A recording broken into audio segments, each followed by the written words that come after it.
अब मैले पनि अहिले न्युजहरू अपडेट गर्दा राष्ट्रिय स्वतन्त्र पार्टी रासपाले श्रम संस्कृति पार्टीको समानुपातिक तर्फबाट निर्वाचित भएकी रुबी कुमारी ठाकुर बहिनी 25 वर्षीय जेनेरेसन जेड को बहिनी हुनुहुन्छ र इन्जिनियरिङ ब्याकग्राउन्डको राजनीतिमा भर्खर बामे सरेको सिक्दै हुनुहुन्छ, ताते गर्दै हुनुहुन्छ राजनीतिमा। उहाँलाई चाहिँ उपसभामुख पदमा समर्थन गर्ने भन्ने विषयवस्तु बाहिर आइसकेपछि मलाई लाग्छ रासपाले सरकार गठन गरेपछिको सबैभन्दा उपयुक्त सही निर्णय आज गर्यो। स्याबास, क्या बात, यस्तो काम गर्दै जानु न। हामी तपाईहरुलाई धन्यवाद दिन्छौं, स्याबास भन्छौं। किनभने मेरो विचारमा श्रम संस्कृतिले अगाडि सारेको रुबी कुमारी ठाकुर नै उपसभामुखको लागि योग्य हुनुहुन्थ्यो। किनभने अब कांग्रेस एमालेलाई नदिने उहाँहरूको नीति थियो। पुरानो पार्टी भनेर माओवादीसँग हिमछिम भए पनि उहाँहरूले नदिने नीति ल्याउनु भयो। अझै पनि सम्पूर्ण पिक्चर त आइसकेका छैन। तर यो जो दौडमा भएको अर्को आफूलाई नयाँ सोच्ने, वास्तवमा ऊ पनि राजावादी हो, के अरे पुरानो पार्टी हो, यो संविधान कानून मान्दिन, ऐन मान्दिन भन्ने राप्रपा जो वास्तवमा श्रम संस्कृति भन्दा पनि खुम्चिँदै गएको छ। प्रत्यक्षतर्फ जम्मा 1 सिट छ र यो हराउँदै बेलाउँदै गएको यो दोगला पार्टी जसले संविधान नियम ऐन कानून मान्दैन, त्यसलाई नदिने कुरो सोरेयान जायज छ, ठिक छ। र यसको लागि नयाँ शक्तिलाई नै उहाँहरूले पत्याउने हो अरे अधिकारको कुरो पनि हो, त्यो संवैधानिक पद हो र राज्य मन्त्री स्वसभाको सुविधा हुन्छ।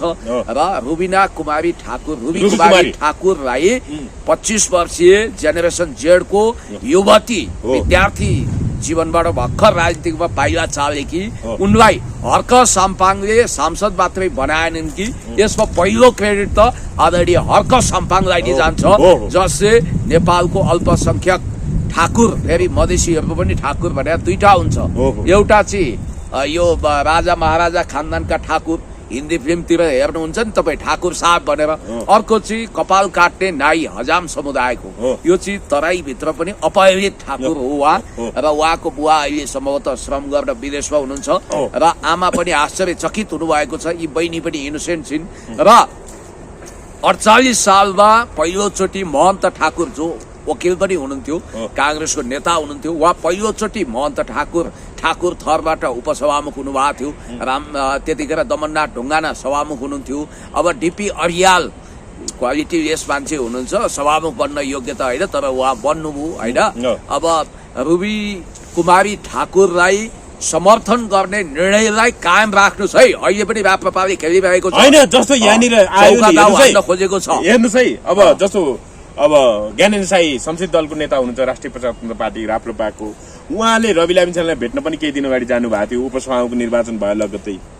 त्यसमा चाहिँ अहिले पनि उहाँले भन्नुभएको छ, भर्खरै मात्र अगाडि समाचार आएको छ, रासपा सभापतिले फोन गरेर समर्थन छ भनेपछि उपसभामुखमा उम्मेदवारी दिएका हुँ भनेर ज्ञानेन्द्र साईले भन्नुभएको छ। यता फेरि रासपाको अब होइन कविन्द्र बुर्लाकोटी महामन्त्री हुनुहुन्छ, कविन्द्र बुर्लाकोटी, उहाँले हामीले संसदीय समर्थन गर्ने निर्णय गरिसकेका छौँ भन्नुभएको छ। कतै यो भित्र केही न केही खेल हुन सक्छ, विवाद हुन सक्छ कुनै सर? अब यहाँ पहिला त भिडियाबाजी के हो भने बालन शाहजीले चाहिँ श्रम संस्कृतिको रुबी कुमारी ठाकुरलाई समर्थन गरेको अवस्था। किनभने अब उहाँ आफै पनि समुदायको हिसाबले मधेसी भएको हिसाबले पनि सेन्टिमेन्ट गयो होला केही न केही। र रवि लामिछाने चाहिँ राप्रपा प्रति सम्मोहित भएको भन्ने कुरो चाहिँ हामीले सुनेका थियौँ। अब जहाँसम्म कविन्द्र बुर्लाकोटीजी त्यो पार्टीको नेपाल सरकार पूर्व सचिव भीम उपाध्याय पनि राप्रपालाई दिनुपर्छ उपसभामुख भन्दै स्टार्सहरू लेख्दै थिए। भीम उपाध्यायको फाल्तु कुतर्कलाई ठाडै खारेज गरिदिनुहोस्। भीम उपाध्यायजी भनेको हर्क साम्पाङज्यूको बाप बहिनी जस्तो भएर मानौ 10 जुनीदेखि उहाँको ऋण खाइदिएको छ र उहाँको सब कुछ बिगारेको छ। जसरी झम्टा हान्नुहुन्छ, उहाँ त प्रतिगामी चिन्तनको प्रवक्ता हुनुहुन्छ नि। उहाँले त जहिले राजावादी राप्रपालाई काँधैमा बोकेर हिँड्नुहुन्छ। त्यसकारण भीम उपाध्यायजी अप्रासङ्गिक असान्दर्भिक व्यक्ति हो। उहाँले किनारामा बसेर तलाउमा ढुङ्गा हान्दैमा तरङ्गा आउँदैन। तपाईँलाई यति कुरो भन्छु, भीम उपाध्यायजी भनेको मिसकल गर्ने हो, उहाँले केही पनि गर्न सक्नुहुन्न। उहाँ फड्किकिन रहेको साक्षी भएर थप्पडी बजाउने, उहाँ गाली गर्ने मात्रै औकातको मान्छे हो। अब जहाँसम्म मलाई उहाँ आफ्नै मुद्दा छ, सर्वोच्च अदालतमा सुन्नु न, सर्वोच्च अदालतमा मेलम्ची सम्बन्धी उहाँको मुद्दा नि सिद्धिया छैन, विचाराधीन छ भीम उपाध्यायजीको भन्ने बित्तिकै उहाँको विषयमा धेरै बहस नगरौँ। झोलुङ्गे पुलको पनि विरोध गर्नुहुन्छ, झोलुङ्गे पुल बनाउँछु भनेर हर्क साम्पाङ जाँदा पनि उहाँले विरोध गर्नुहुन्छ। त्यस कारणले यो बदलमा चटाई बगुन्द्रेमा बसेर देश जनता विकास समृद्धिको पक्षमा कम्मर कसेर लागेको हर्क साम्पाङजीको पक्षको रुबी कुमारी ठाकुरलाई उपसभामुख बनाउने कुरा नेकपा एमालेको लागि पनि जायज छ, हामी सबैको लागि जायज छ। अब हुन त राष्ट्रपालले यसमा होइन, योभन्दा अगाडि नै समाचारहरू एमाले, काङ्ग्रेस एमाले र नेकपाले त संस्कृतिलाई समर्थन गर्ने भन्ने कुरा त पहिले आइसक्यो। धेरै राम्रो, स्याबास, क्या बात, हार्दिक शुभकामना, बधाई छ, अग्रिम बधाई छ। भन्छ उहाँ उपसभामुख जेनजी रुबी कुमारी उपसभामुख बन्ने पक्का, कन्सल्टेन्सीमा सामान्य जागिर खाँदा खाँदै देशकै कान्छी सांसद बनेकी रुबी कुमारी अब कान्छी उपसभामुख बन्दै भन्ने कुरा अब लगभग राम्रो हो, धेरै राम्रो, धेरै राम्रो, गजब हो, राम्रो छ। काम गर्नु, संवैधानिक आचरण देखाउनु, बधाई छ। यसपछि अब हुन त राष्ट्रपालले एउटा कार्ड खेल्न खोजेको हुन सक्छ, होइन राष्ट्रसभा भित्र अझै विवाद हुन सक्छ, यो बिचमा विवाद गर्न सक्छन्, तर अब त्यो विवादले रात रह्यो अग्रात पलाउँछ भने जस्तै झिनो सम्भावना त रहला। तर मलाई जहाँसम्म लाग्छ अब त्यस्तो हुनेवाला छैन, किनभने रवि लामी छानेर बालन शाहको स्वीकृति लिएर उहाँहरूको इसारा बुझेरै कविन्द्र बुर्राकोटीले डिक्लेयर गर्नुभएको हो। यो म भन्दैछु, रवि कुमारी ठाकुरलाई उपसभामुखको रूपमा स्वीकार गर्नु भनेको राष्ट्रपाको पहिलो राम्रो काम हो। फेरि राप्रपा र राष्ट्रपाको तुलना गर्ने भने सिट संख्याको हिसाबले पनि त राप्रपा भन्दा राष्ट्रपा माथि छ, श्रम संस्कृति माथि छ। त्यस कारणले गर्दाखेरि स्वाभाविक रूपमा श्रम संस्कृतिले पाउनु राम्रो हो, ठिक पनि भयो। अब जहाँसम्म मलाई लाग्छ यसमा चाहिँ हेर्नुहोस् है, एउटा अघोषित शर्त यिनीहरूले तेर्साएका हुन सक्छन्। तपाईँलाई हामीले संवैधानिक पदमा पत्यायौं, यस बापत तपाईँ नरम भइदिनुहोस् भनेर घोषित अघोषित रूपमा लबिङ गरेको हुन सक्छ। जस्तो योभन्दा अगाडि बिहिबार पहिलो बैठकमा बालिन शाहले जसरी हर्क साम्पाङलाई अङ्कमाल गरे, त्यसले पनि हर्क साम्पाङको विरोधी छविलाई चाहिँ हर्क साम्पाङले जो दरोखरो ढङ्गले जुन ढङ्गले सरकारको खबरदारी गर्नुहुन्छ त्यसलाई अलिकति मत्थर पार्न पनि हुन सक्छ भन्न खोज्नु हुन सक्छ। तर राष्ट्रियताको विषयमा, संवेदनशील विषयमा वास्तवमा टाङ अडाउने कुरा हुँदैन, त्यसमा कुनै मलाइजा हुँदैन, कुनै सम्झौता हुँदैन। विकृति विसङ्गति विरुद्ध खरो उत्रिनुहुन्छ। राष्ट्रियताको पक्षमा खास गरी एमसीसी एसपीपीको विषयमा उहाँको आवाज बुलन्द छ। त्यसकारण पदको टासो लगाएर हर्क साम्पाङलाई न्युट्रलाइज गरौँला, उहाँको मुख बन्द गरौँला भनेर चाहिँ नसोचे हुन्छ। किनभने हर्क साम्पाङले राष्ट्रियताको विषय, जनतन्त्रको विषय, जनजीविकाको विषय छोड्नुहुन्न। यसको फेरि गजबको अन्तर्कथा म तपाईँलाई बताइदिन्छु। ज्ञानबहादुर शाही उर्फ ज्ञानेन्द्र शाही भयङ्कर महत्वाकांक्षी व्यक्ति, सुन्नमा आए अनुसार उहाँ राष्ट्रपा नभएको हुनाले धेरै छटपटाउनु पछुताउनु भएको छ। उहाँ चाहिँ मन राष्ट्रपातिर भएको राप्रपा हो भनिन्छ, हुन नसकेको राष्ट्रपा भनेर पनि राष्ट्रपाका कतिपय सांसदले भन्छन्। रवि लामी छाने छ गुप्तगु गर्न जाँदा उहाँको मन चञ्चल भएर अब मै हुन्छु यो मन्त्री सभाको, राज्य मन्त्री सभाको पद मै खान्छु भनेर जानुभएको थियो अरे। मैले पाएको सूचना यदि झुटो होइन भने त्यहाँ जाँदाखेरि त उहाँ छाँगाबाट खस्नु। उहाँले के थाहा पाउनु भने दुई फरक पार्टी मात्रै होइन, दुई फरक लिङ्ग पनि हुनुपर्छ। पुरुष सभामुख भएपछि महिला लिङ्ग फरक, फरक दल, फरक लिङ्ग र फरक समुदाय, त्यो उहाँले बुझ्नु भएन। अनि भन्नाले सकभर ज्ञानबहादुर शाही आफै उपसभामुख बन्न चाहन्थे, त्यही सपना बोकेर गएको। अब फरक समुदाय पनि होइन, तपाईँ फरक लिङ्ग पनि होइन, यो हुँदैन भनिसकेपछि उहाँ छाँगाबाट खसे जस्तो हुनुभयो। र उहाँले वास्तवमा पार्टी निर्देशन अनुसार ठिकै छ त भनेर धेरै जोड दिनु भएन। किनभने अब राप्रपाले अहिले त उसलाई भन्यो क्या अरे सरस्वती लामाकी कललाई होइन, बुद्धिमान तामाङजीको मिसेसलाई, तर त्यतिखेर खुसबु ओलीको नाम प्रचारमा ल्याएको थियो र अरू पात्र नभए नहोस् भन्ने, नहोस् बरु भन्ने टाइपको मनस्थितिमा ज्ञानेन्द्र शाहीजी भएको भनेर कतिपय राष्ट्रपालले भन्छन्। खैर अब 27 गते भने भोलि हो।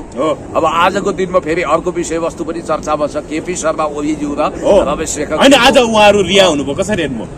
यसलाई मैले कसरी हेरेको छु भने सर अलि मेरो साउन्डै बिग्रियो यार, अलि तलै राख्नु त। यो मेरो त्यो निलो त्यो टच भयो कि क्यार क्यार क्यार आयो क्या। हेलो भन्नु त। हेलो हेलो, अहिले ठिकै छ, ल बोल्नु त। अब तपाईँलाई मैले के भनौँ भने हेर्नुहोस् है, एकदम ध्यान दिएर सुन्नु होला कि यो सरकारले हतपतमा लतपत गर्यो। मानौ एक दिने मुख्यमन्त्री अनिल कपुर भए जस्तै हतार कानुनी हिसाबले परिपक्व ढङ्गले अनुसन्धान अधिकृतहरूले अनुसन्धान नगरिकन र वास्तवमा भन्ने हो भने केपी शर्मा ओलीज्यूको बारेमा रमेश लेखकको बारेमा उनीहरू गिरफ्तार गरेर केही दिन राख्न चाहन्थे। त्यो उनीहरूको चाहना अनुसार हामीले गिरफ्तार त गरे हो, अदालतले मानेन भन्ने कज बनाउनको लागि उनीहरूले त्यतिखेर गिरफ्तार गरे। तर अदालत त त्यति बचकटामा जाँदैन, यो गृहमन्त्री जस्तो हाउडे हुँदैन अदालत। त्यस कारणले गर्दाखेरि अदालतले अस्ति जुन बन्दी प्रत्यक्षीकरणको रिट छ त्यसमा सुनवाई गरेर त्यसलाई खारेज गरेर अर्को परमादेश दियो। त्यो परमादेश अनुसार चाहिँ केपी शर्मा ओलीज्यू र रमेश लेखकको स्वास्थ्य स्थिति अनुकूल नभएको र उहाँहरूलाई बाहिरै राखेर अनुसन्धान गर्न उपयुक्त हुन्छ भनेर अब म्याद नथप्न जुन परमादेश थियो त्यो अन्तर्गत केपी शर्मा ओलीज्यूको रिहाई भएको छ। या त हर्क साम्पाङज्यूले भने मिल्यो नि त, उहाँले भन्नुभएको थियो उपचार गरिदिन्छन् छोडिदिन्छन् भनेर, उहाँको त भविष्यवाणी लागू हो। त्यस कारणले गर्दाखेरि मलाई जहाँसम्म लाग्छ हर्क साम्पाङज्यूले केपी शर्मा ओलीज्यूलाई एउटा कुरामा उहाँले प्रेज गर्नुहुन्छ जस्तो लाग्छ। कालापानीले पनि लिम्पियाधुराको नक्सा त जारी गर्नुभयो, राष्ट्रियताको विषयमा अडान दिनुभयो, मित्र राष्ट्र चाइनासँग सुदृढ सम्बन्ध बनाउनुभयो, वास्तवमा BRI कार्यान्वयनमा लाने कुरामा दृढ हुनुभयो, SPPलाई पास नगराउने कुरामा उहाँको भूमिका थियो। त्यसकारण त्यो कुरा कहीँ न कहीँ मनमा उहाँको होला होइन। अब ओली र लेखक छुटेपछि अब कतिपयले चाहिँ अब सिंहदरबार संसद र सर्वोच्च अदालत जलाउनेहरू अब पक्राउ पर्नु छ भन्ने कुरा गरेका छन्। कसरी हेर्नु भएको छ पुण्य सर? अब 23 गते घटनाको छानबिन हुँदैछ, भोलि उहाँहरू छुटे पनि अनुसन्धान अथवा भनौँ न एक ढङ्गले अनुसन्धान प्रक्रिया त अगाडि बढिरहेको छ। अब 24 गते सिंहदरबार संसद भवन सर्वोच्च अदालत जलाउनेहरूलाई भट्टाभट्टी सरकारले कारवाही गर्नुपर्छ। हर्क साम्पाङको माग पनि त्यही हो भनेको छ। हर्क साम्पाङज्यूले अस्ति स्ट्याटस लेखेर प्रष्ट रूपमा सुदन गुरुङजीलाई नि भन्नुभएको छ 24 गतेको घटनाको विषयमा चाहिँ एक्सन खोइ के गर्दै हुनुहुन्छ तपाईँहरू भनेर उहाँले सोध्नु भएको छ। त्यसमा उहाँ मौन हुनुहुन्छ। जीवी राईलाई पक्राउ पूर्जी जारी गर्नुपर्ने पहिला, ठिक छ, शेरबहादुर राई गर्नुहोस्, पक्रिनुहोस्। होइन, शेरबहादुर देउबा र आजु राणा त पक्राउ पूर्जी जारी भयो त, पक्राउ पूर्जी जारी भयो। अब उहाँहरू विदेशमा हुनुहुन्छ, इन्टरपोलको रेड कर्नर नोटिस जारी गरेर उहाँहरूलाई ल्याउने कि अथवा उहाँहरू देशैमा आएर सरेन्डर गर्नुहुन्छ। यो त गगन थापाको लागि हाई सन्चोको विषय पनि भएको छ, किनभने नियमित महाधिवेशनमा शेरबहादुर देउवाको अनुपस्थितिको लागि यो पक्राउ पूर्जी जरुरी थियो भनेर पनि कतिपयले भनेका छन्। अब गल्ती गरेको हो, वास्तवमा भ्रष्टाचार गरेको हो भने उहाँ पर्नुहुन्छ। त्यस कारणले गर्दाखेरि तर अहिले पक्राउ पूर्जी जारी नगरी नहुने पात्र भनेर चाहिँ पहिलो नम्बरमा जीवी राई थिए। कहाँ छन् त? हर्क साम्पाङले त्यही भएर दुईटा कुरा उठाउनु भयो। एउटा सिंहदरबार संसद भवन यानि कि BICC र सर्वोच्च अदालत जलाउनेहरूको विषयमा तपाईँहरू किन मौन हुनुहुन्छ? त्यसमा कारवाही गर्ने विषयमा तपाईँहरू किन चुपचाप हुनुहुन्छ? जस्तो कि राष्ट्रिय मानवाधिकार आयोगले पनि किटानी गरेर गृहमन्त्री दोषी भएको देखाएको छ। हिजो प्रतिवेदन तपाईँले हेर्नु होला, कारवाहीको सिफारिस गरेको छ। राष्ट्रिय मानवाधिकार आयोग भनेर त संवैधानिक निकाय हो। त्यस कारणले गर्दाखेरि तपाईँलाई म प्रष्टै भन्न चाहन्छु कि हर्क साम्पाङले उठाएका दुई महत्त्वपूर्ण कुराको सम्बोधन यो सरकारले गर्नुपर्छ। कहाँ छन् जीवी राई? आकाश पाताल, दुई पाताल, यत्र तत्र सर्वत्र, तीन लोक, 14 भुवन, जताततैबाट भने पनि सातौं आसमानमा लुकेका छन् कि जमिन मुनि छिपेका छन् कि चन्द्रमामा त गएका छैनन्, मंगल ग्रहमा गएका छैनन् होला। त्यसकारण घरि भानुआटुमा छ भन्ने, घरि ट्रिनिडाड एन्ड टोबागो भन्ने टापु राष्ट्र, क्यारिबियन टापु राष्ट्रमा बिजनेस पार्क सहित बसेका छन् भन्ने, घरि नेचर हब भन्ने कम्पनी मलेसियामा विस्तार गरेर अरबौंको व्यवसाय गरेका छन् भन्ने, आफैले पनि लोकेसन ट्र्याक भयो, अब लोकेसन ट्र्याक भएको मान्छेलाई तपाईँहरूले कहाँ लानुभयो त? यसको जवाब चाहियो। अब तपाईँकै सांसद केन्द्रीय सदस्य पुकार बमले अस्ति मिडियामा आएर उही दिल्लीराम खनालले पहिला जीवित छन् र उनी त मारिएका हुन सक्छन् भनेर भन्दाखेरि उनलाई साइबर क्राइम लागेर उनी जेल गएका थिए, पक्राउ परेका थिए, जरिवाना तिर्नु परेका थियो। अहिले त्यही कुरो चाहिँ पुकार बमले बोलिरहनु भएको छ। अलि घुमाउरो त हैन, उहाँले त भन्नुभयो नि जीवित छन्, जीवी राई जीवित छन् भने हामी फर्काउँछौँ भन्नु। कतै मारिको आशंका त उनले पनि गरेका छन्। त्यहाँ फेरि अर्को कुतर्क के पनि उनले गरेका छन् भने तपाईँहरूको भण्डा फुट्छ भनेर तपाईँहरूले लुकाएर राखेको भन्दा होइन 46 पछिका शीर्ष नेता पस्छन् भन्नुभएको छ। म तपाईँलाई भन्छु 46 पछिको शीर्ष नेता भने त्यही गिरिजा, कृष्णप्रसाद भट्टराई, मनमोहन अधिकारी अथवा केपी ओली, शेरबहादुर देउवा, गगन थापाजी हो होइन। उहाँहरू फस्ने कुरा हुन्थ्यो भने उहाँहरूसँग चाहिँ मुद्दा किन जोडिएन?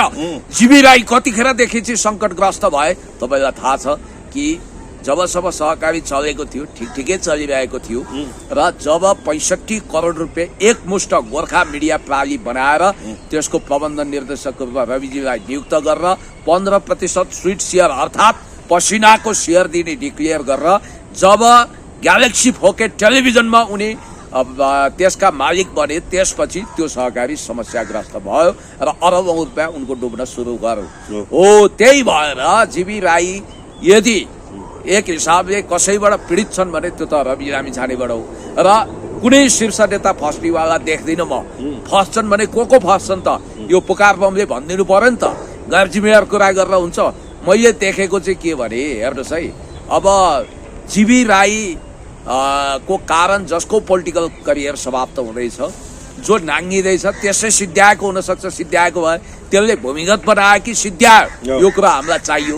र अर्को कुरो के भने वास्तवमा भन्ने हो भने एउटा सोझो राईको छोरो होइन, कालान्तरमा गएर फटा जस्तो देखियो, तर जीवी राईले फट्याइ गरेका छैनन् म भन्दिनँ। मोज बस्ती गरेर बसेका छन्, पब्लिकको सम्पत्ति उडाएका छन्, उनी जस्ता कैयौँ मान्छे छन्। फेरि एउटा सरकारले फ्रड काम के गर्न खोजेको देखियो भने सहकारी पीडितको बचत फिर्ता गर्ने, तर तपाईँ हाम्रो ब्याङ्कमा रहेको 10 वर्षदेखि कारोबार नभएको खातामा थुप्रिएको पैसा झन्डै 2 खर्ब छ, त्यो तानेर गर्ने भन्ने कुरा आयो। खबरदार, यो सरकारले गर्ने कुरा के हो भने सहकारीका ठगहरू जसको सम्पत्ति अहिले कुल 5 अरब भएको अनुमान गरिन्छ, 3 महिने उनीहरूलाई बरु बाहिर निकाल्नुहोस्, 3 महिने उनीहरूलाई म्याद दिनुहोस् र 3 महिनाभित्र उनीहरूको लिलाम बिक्री गरेर त्यो सम्पत्तिबाट 1 खर्ब 35 अर्ब सहकारी पीडितलाई डल्लै फिर्ता गर्नुपर्छ। त्यो कुरामा मेरो सहमति छ। अब जहाँसम्म जीवी राईको सवालमा धेरै पोलिटिक्स भएको छ, ए गृहमन्त्रीज्यू, ए प्रधानमन्त्रीज्यू, कहाँ छन् जीवी राई? हर्क साम्पाङलाई जवाफ दिने काम गर्नु पर्यो। पक्राउ पूर्जी त जारी गर्न सक्छ नि सरकारले, किन जीवी राईको विषयमा मौन छ? किन लिपुलेकको विषयमा मौन छ? लिपुलेकको विषयमा चर्चा गर्नु पर्दैन? युरोपियन युनियनका अरू देशका राजदूतसँग फोटो खिच्ने, तर हर्क साम्पाङले बारम्बार भन्नुभएको छ हामीले वास्तवमा लिपुलेक हाम्रो सार्वभौम भनेर स्थापित गर्नुपर्छ भनेर उहाँले पहल गर्नुपर्छ भनेर डिप्लोमेटिक हिसाबले पहल गर्न घचघचाइरहनु भएको छ। हेर्नु त कति राम्रो काम गरेको उहाँले त्यहाँ गएर होइन, दार्चुला पुगेर सिलेन्स गरेर काम सुरु गरेर फर्किँदै हुनुहुन्छ, उहाँ कसरी हेर्नुभयो? उहाँको लागि डबल बम्पर खुसी पनि छ। उहाँको पार्टीले अगाडि सारेको रुबी कुमारी ठाकुरजी उहाँ काठमाडौँ आइपुग्दा नपुग्दै उपसभामुखको शपथ लिन जानुहुनेछ। यसको लागि त हेर्नुहोस्, यो सब कुरोको क्रेडिट त हर्क साम्पाङज्यूलाई दिनुपर्छ। वाओ, कति ठुलो छाती! वास्तवमा तपाईँलाई थाहा छ अरू पार्टीमा भए के गर्थे? यो त मभन्दा ठुली हुन्छ, मभन्दा ठुलो मान्छे बन्छ, प्रोटोकलको हिसाबले मैले पनि नमस्कार गर्नुपर्ने हुन्छ भनेर कुण्ठित भएर नि आफू नहुने भए त्यो भाँडमा जाओस् भनेर त्यो काचाकुचुक बनाइदिन्थे। गिरिजा प्रसाद हर्क साम्पाङको ठाउँमा अरू भएको भए पार्टीको अध्यक्ष नै उपसभा हुन्छ भन्दै जान्थे होला, ज्ञानबहादुर सही जस्तै गरेर होइन? त्यो जान सक्थे, तर जेन्डर फरक। मैले भन्न खोजेको कुरा के भने होइन, त्यो उपसभामुख हामी किन लिने, हामी प्रतिपक्ष भन्ने नाटक गर्न सक्थे नि त, तर संवैधानिक पद हो। अब त्यति मात्रै होइन, यो सरकारको नैतिकता छ भने हर्क साम्पाङ मन्त्री खानुहुन्न होइन, उप प्रधानमन्त्री दिए जानुहुन्न। प्रधानमन्त्री नै पद पाए त उहाँले चलाउनुहुन्छ, नत्र भने संवैधानिक नियुक्ति अख्तियार, त्यसपछि तपाईँको निर्वाचन आयोग, मानवाधिकार आयोग आदि इत्यादिमा हर्क साम्पाङज्यूको सिफारिसका व्यक्तिहरू जान सक्नुहुन्छ, जानुपर्छ। किनभने यो उपसभामुख पनि संवैधानिक नियोगको संवैधानिक परिषदको उहाँ सदस्य हुनुहुन्छ, त्यसकारण पदेन सदस्यको हैसियतले उहाँको पनि अधिकार रहन्छ। राजदूत नियुक्तिको सवालमा पनि उहाँहरूले नमागिकनै पनि श्रम संस्कृतिलाई 2-3 वटा कोटा छुट्याउनु पर्छ। यो दायित्व हो सरकारको।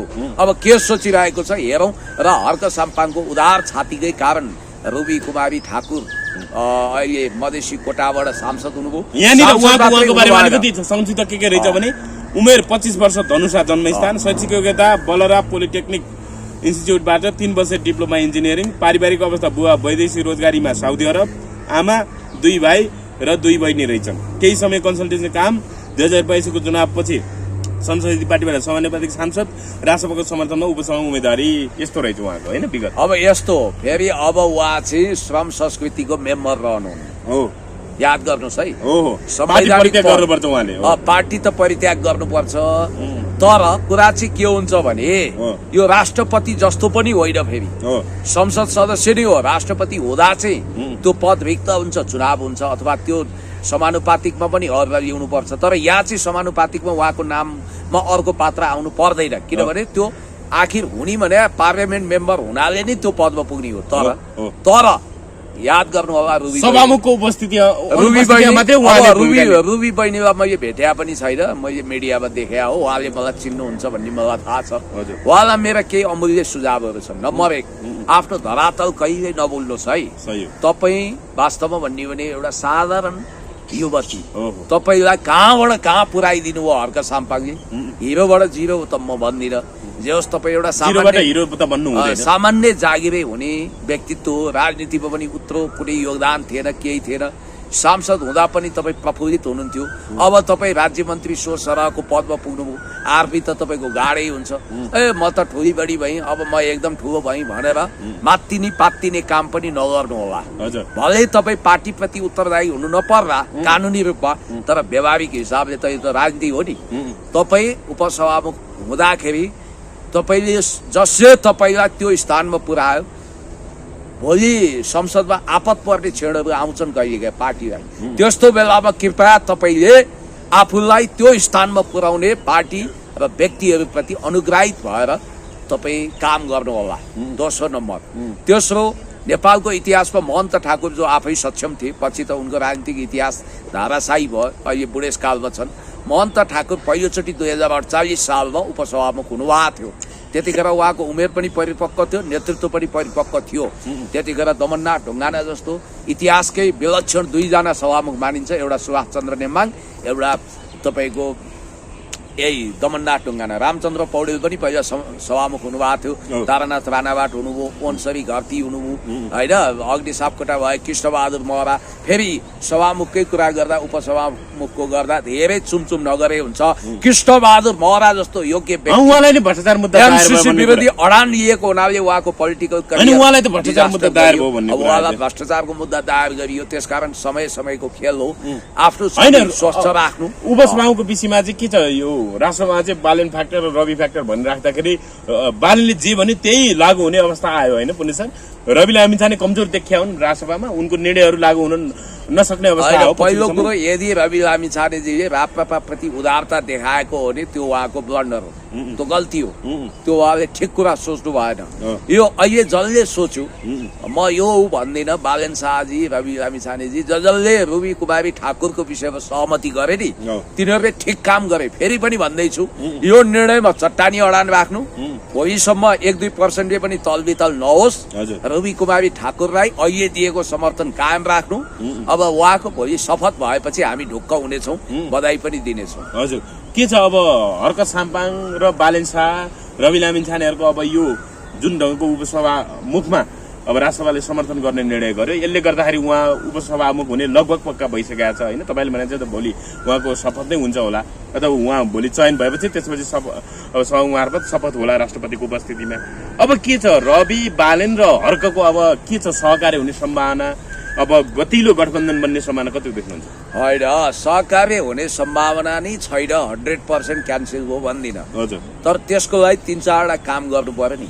एउटा लिपुलेखको विषयमा, लिपुलेख नेपालको अविभाज्य सार्वभौम भूगोल हो, त्यसमा खबरदार त्यसलाई ट्रान्जिट पोइन्ट बनाएर भारतले एकतर्फी रूपमा व्यवहार गर्ने जुन घोषणा गरेको छ त्यो गलत छ भन्ने स्टेटमेन्ट उहाँहरूले दिनु पर्यो र त्यो अनुरूप डिप्लोमेटिक नोट पठाउनु पर्यो, मुभ गर्नु पर्यो। नम्बर 1। नम्बर 2, जीवी राईलाई तत्काल पक्राउ पूर्जी जारी गर्नु पर्यो र उहाँलाई नेपाल झिकाउने कुरा गर्नु पर्यो। सास भने नि लास भने नि चाहियो। अहिले त एकदम आशंकायुक्त तर्कहरू आएका छन्, कुतर्कहरू आएका छन्। राष्ट्रियता र सार्वभौमिकताको विषयमा यो सरकारले खुट्टा लुलो गर्नु भएन, डह्रो गर्यो भने हर्क साम्पाङले पनि साथ दिन्छ होइन। सही काम गर्दा त हर्क साम्पाङ नेकपा एमाले हाम्रो साथ हुन्छ, तर त्यस्तो लक्षण देखिएन। तेस्रो, सुशासन कायम गर्ने कुरामा खास गरी भन्ने हो भने होइन, अहिलेको स्वास्थ्य मन्त्री हेर्नुहोस् त, लगभग अब उनीलाई हटाइसक्यो, राष्ट्रसभाले फिर्ता बोलाउन निर्णय गरिसक्यो भन्ने हिसाबले पनि समाचार आयो। तर आधिकारिक रूपमा यो नभएर स्टाटस मात्रै भएर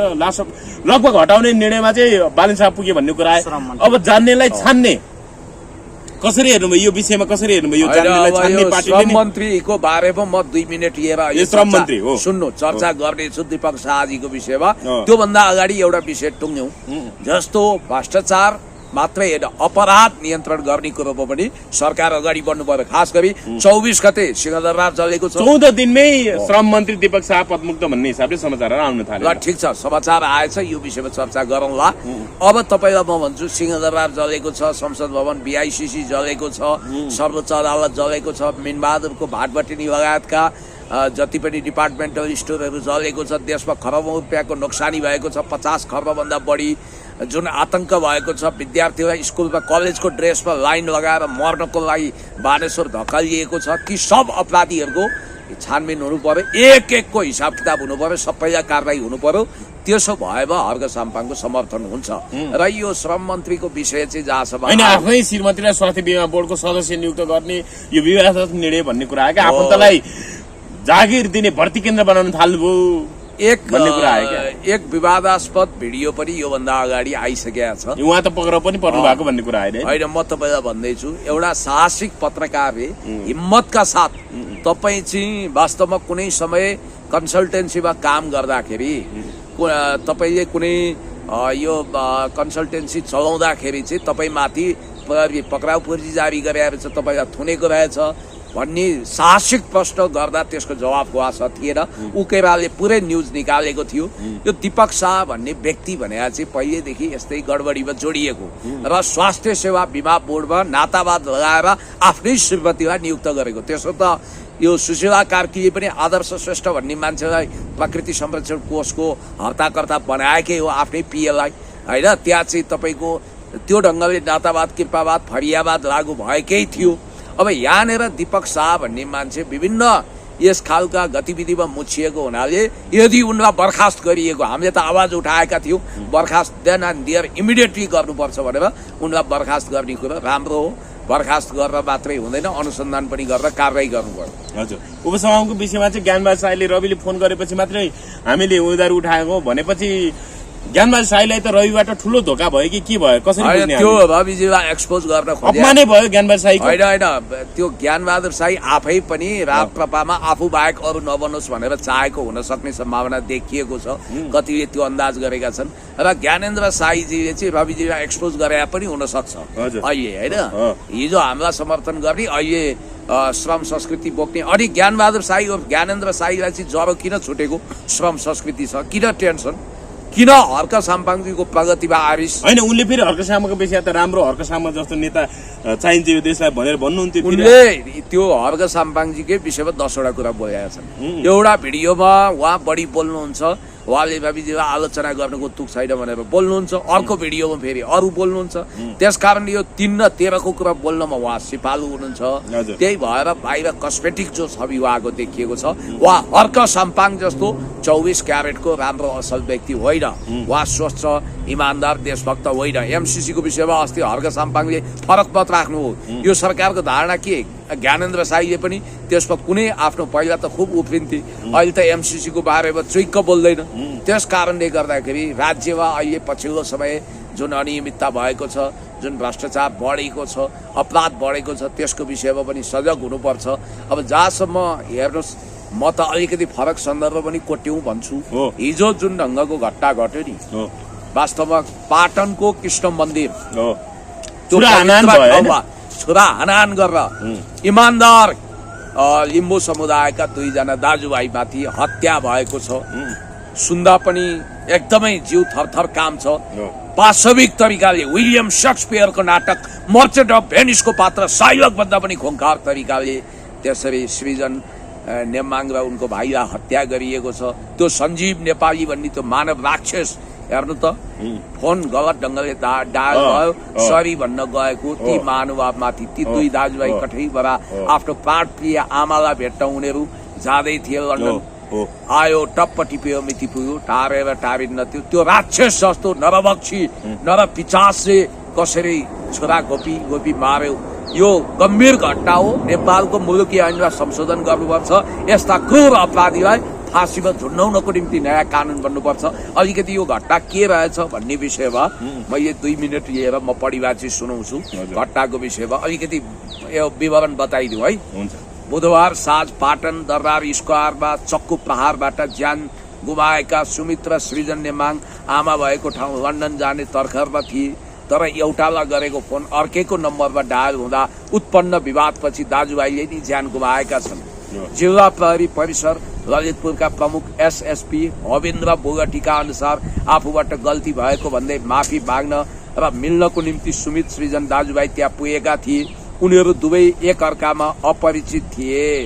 दाजुभाइले गल्ती भयो भनेर कुरा गर्न खोज्दा कुरै नसुनी त्यहाँको एक मासु पसलमा काम गर्ने सञ्जीव नेपालीले सृजनलाई पार गरेका थिए। भाइमाथि चक्कु पार भएपछि दाई सुमित छुट्याउन कसिए, तर उनीमाथि पनि छुरा पार भएको बोगटीले बताए।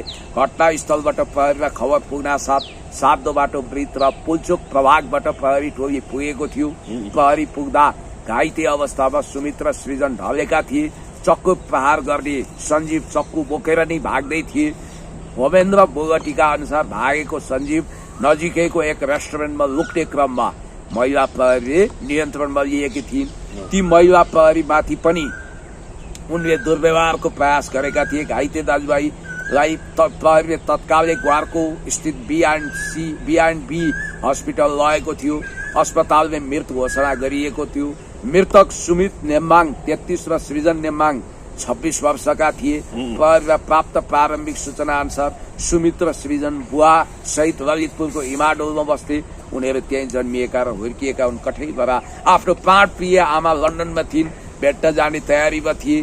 मान्छे आवेग र उत्तेजनामा आयो भने पनि त्यसले ठुलो दुर्घटना निम्त्याउँछ भन्ने योबाट सिक्न सकिन्छ हैन। उनीहरू अब त्यो अपरिचित नम्बरमा फोन गयो, त्यसपछि त्यो मान्छे अब त्यो विवाद भयो, यस्तो त भन्दा म के कम भन्ने हिसाबको अब तैले किन मेरो फोन उठाए, किन यो नम्बरमा फोन हानिस्, यस्तै विवादको कारण आवेग र उत्तेजनामा आयो भने, संवेदना गुमायो भने, होस गुमायो भने ठुलो दुर्घटना हुन सक्छ भन्ने यो एकदमै आपराधिक पाशविक नर्क खस्ने खालको घटना हो। मलाई लाग्छ हर्क साम्पाङ र श्रम संस्कृति एमालेका सांसदहरूले पनि अब संसदमा यस्ता क्रूर अपराधी विरुद्ध फाँसीको सजाय माग गर्नुहुनेछ। नयाँ कानून बनाउने कुरोको माग गर्नुहुनेछ। होइन, सागर लम्साल बले माथि जुन आरोप लगाउने युवतीले चाहिँ अमेरिकामै बलात्कार मुद्दा हालिन् भन्ने कुरा चाहिँ अमेरिकामा उनले बलात्कारको मुद्दा हालेकी छिन् भन्ने छ। अब अमेरिका गएर नेपालको प्रहरी अनुसन्धान गर्नुपर्ने आवश्यकता पनि देखिएको होला।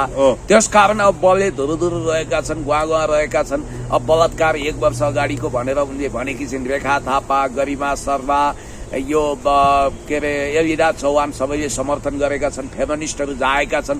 तर एउटा कुरा चाहिँ यो घटनाको विषयमा मसिनोसँग अनुसन्धान गर्नुपर्छ। उहाँ बालेन शाहजीको चिया पार्टनर पनि हो बलले भनेको, र रफादफा गर्ने भन्दा पनि बलले निर्दोष छन् भने उनलाई क्लिन चिट दिनुपर्छ। दुधको दुध पानीको पानी छुट्याउनु पर्छ। यहाँनिर अब हर्क साम्बाङले एउटा स्टार लेख्नु भएको छ रहेछ आफ्ना विरोधीहरूलाई लक्षित गरेर। विशेष गरी यो पूर्व सचिव भीमुवादा विरुद्ध पनि हुन सक्छ, जो भ्रष्टाचार मुद्दामा उनी आरोपित छन्। जस्तो हर्क साम्बाङले लेख्नु भएको रहेछ भर्खरै मात्र, मैले कहाँ पुल बनाउँदैछु त्यो तिमीलाई हेर्न र बुझ्न मन लागे आफै एकचोटि आउन ल। दार्चुला ब्यास 2 डुम्लिङ गाउँमा आउन ल, एकचोटि आइदेऊ, नत्र बढ्ता कुरा नगर भन्नुभएको छ। कसरी हेर्नु? सोर्याना ठिक हो, सही कुरा उठाउनु भयो। यो केही गोदी मिडिया भन्छ के, काखे मिडिया। अहिले राष्ट्रपाको प्यारो हुन हतार गरिरहेका केही मिडिया कर्मीहरूलाई पनि संकेत गरे होला, जो आफै मिडिया कर्मी हुन अयोग्य छन्, खल्ली बल्लीहरू।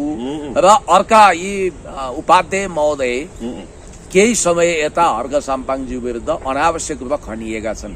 गाँजालाई लिगलाइज गरौं, बेचौं भनेर नेपाललाई नै अफिमची बनाउने गरी अगाडि बढेका यी महानुभावको सेतो दाबी भित्रको रहस्य के छ? हिजो प्रचण्ड शक्तिमा हुँदा उनको एकदमै चाकडी गर्थे, उनको प्रशंसामा खैजडी बजाउँथे।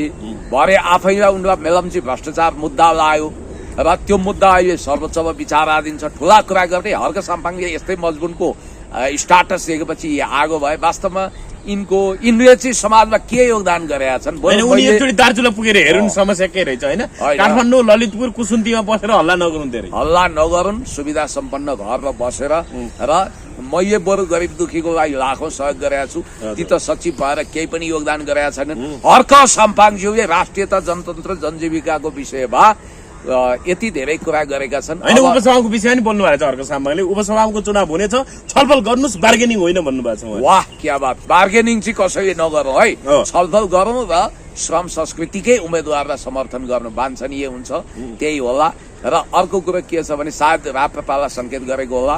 र यी उपाध्यक्ष सचिव पूर्व सचिव महोदय जो इन्जिनियर पनि हुनुहुन्छ सरकारी तेल बेसाहरूले आफ्नो कपाल फुलाएका पेन्सन इटिङ टाइपका यी अटेन्सन सिकरले वास्तवमा भन्ने हो भने नैतिक रूपमा हर्क साम्पाङलाई औँलो ठडाउने हैसियत राख्दैनन्। त्यही नै हो। हस्, धन्यवाद पुनः। Thank you.